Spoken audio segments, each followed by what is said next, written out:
ভিন রাজ্যে ফেরিওয়ালা কাজ করে দারিদ্রতা ও পারিবারিক কষ্ট সহ্য করে। মায়ের অদম্য ইচ্ছে শক্তির জেরে সমস্ত প্রতিকূলতাকে উপেক্ষা করে ডাক্তারি পরীক্ষায় নজিরবিহীন ফল করে তাক লাগিয়ে দিল মুর্শিদাবাদের শামশেরগঞ্জের মহিষাস্থলী গ্রামের মইবুল মমিনের ছেলে আহমেদ হাসান আনসারি। এবছর নিট পরীক্ষায় 537 নম্বর পেয়ে র্যাঙ্ক হয়েছে 4855। নিট পরীক্ষায় কৃতিত্বের সঙ্গে উত্তীর্ণ হয়েছেন ফেরিওয়ালার ছেলে আহমেদ হাসান আনসারি। প্রথমবারের চেষ্টা ডাক্তারি পরীক্ষায় নজর কাড়া ফল করায় খুশি গ্রাম থেকে পাড়াসহ গোটা এলাকার মানুষেরা। জানা গিয়েছে আহমেদ হাসান আনসারির বাবা মইবুল ভিন রাজ্য উড়িষ্যায় পরিযায়ী হিসেবে ফেরিওয়ালার কাজ করেন। ছেলেকে ডাক্তার করার ব্রত নিয়েছিলেন। ছেলে মাধ্যমিকে 96% নম্বর পেয়ে তাক লাগিয়েছিল। সেই সময় দিনরাত এক করে ছেলেকে ডাক্তার করার জন্য তিনি পড়ে থেকেছেন ভিন রাজ্যে। 4 ভাই বোনের মধ্যে আহমেদ হাসান সবার বড়। সামান্য আয়ে চলা সংসারে অনেক প্রতিকূলতা ছিল, কিন্তু সেই কষ্ট কখনো লাজুক ছেলে আহমেদ হাসানের লক্ষ্যকে বিঘ্নিত না ঘটে তা জানতে দেননি মা চায়না বিবি।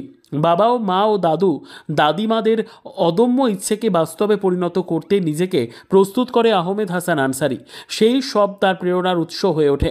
আহমেদ হাসান জানায়, মা বাবা আমাকে কখনো দারিদ্রতা কী জিনিস তা টের পেতে দেয়নি, কিন্তু আমি জানতাম কি পরিমাণ কষ্ট করছে মা বাবা আমার জন্য।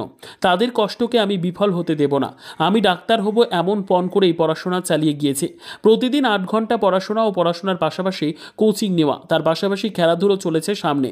নিজের একাগ্রতা আর পরিবারের ত্যাগ, এই দুইকে সঙ্গে নিয়ে নিট পরীক্ষায় সাফল্য অর্জন করেছে অজপাড়া গাঁয়ের ফেরিওয়ালার ছেলে আহমেদ হাসান আনসারি।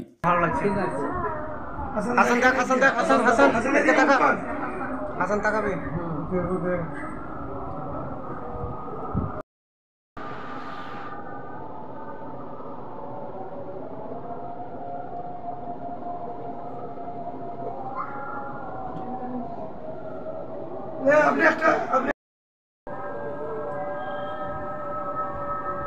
কেমন দিকে কেমন দিকে মুখটা দেখতে হবে ভালোভাবে থাকে।